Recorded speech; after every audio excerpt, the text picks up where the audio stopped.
Doctor Ambedkar அவர்கள் ஒரு முஸ்லீம் league கட்சியினுடைய வேட்பாளர் என்று எத்தனை பேருக்கு தெரியும்? கொஞ்சமா உங்களுக்கு அறிவு இருக்கா?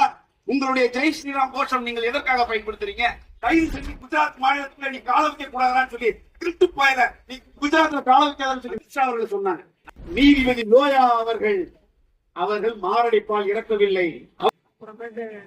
அங்கிருக்கிற தோழர்களை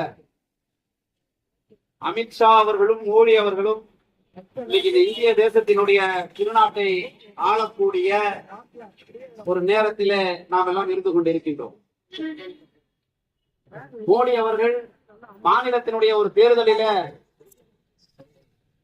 தேர்தல் பிரச்சாரத்தின் போது குறிப்பிட்டார், காங்கிரஸ் கட்சி வர வர முஸ்லீம் லீக் கட்சியை போன்று அவர்களுடைய நடத்தைகள் எல்லாம் இருந்து கொண்டிருக்கிறது என்று மோடி அவர்கள் ஒரு மாநிலத்தினுடைய தேர்தல் பிரச்சாரத்தில் குறிப்பிட்டார். இது போன்ற அரைவேக்காடுகளுக்கெல்லாம் நாம் அவ்வப்போது இந்த கண்டன ஆர்ப்பாட்டங்களின் மூலம் வரலாறுகளை கற்பிக்க கடமைப்பட்டிருக்கின்றோம். என் அன்பிற்கினிய தோழர்களே, டாக்டர் அம்பேத்கர் அவர்கள் சட்டமேதை.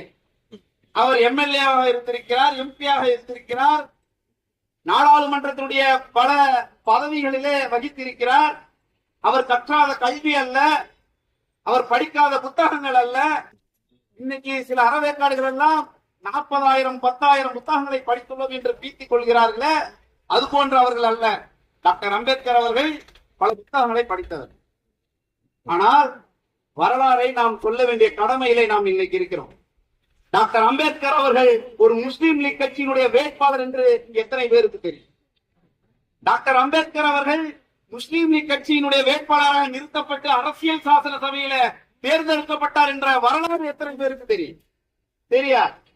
அரசியல் சாசன பிரிவு 1946 டிசம்பர் 6ஆம் தேதி அன்று அரசியல் சாசன பிரிவு ஏற்படுத்த போது காங்கிரஸ் கட்சியால், எனக்கு முன்னால் பேசிய சகோதரர் சொன்னாரு, காங்கிரஸிலும் சில RSS ஊடுருவிகள் இருக்கிறார்கள் என்று.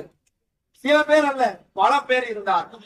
அந்த காலகட்டங்களிலேயே காங்கிரஸ் கட்சியால் அரசியல் சாசன பிரிவில் அவருடைய பெயரை குறிப்பிடாமல் புறந்தள்ளியது காங்கிரஸ் கட்சி.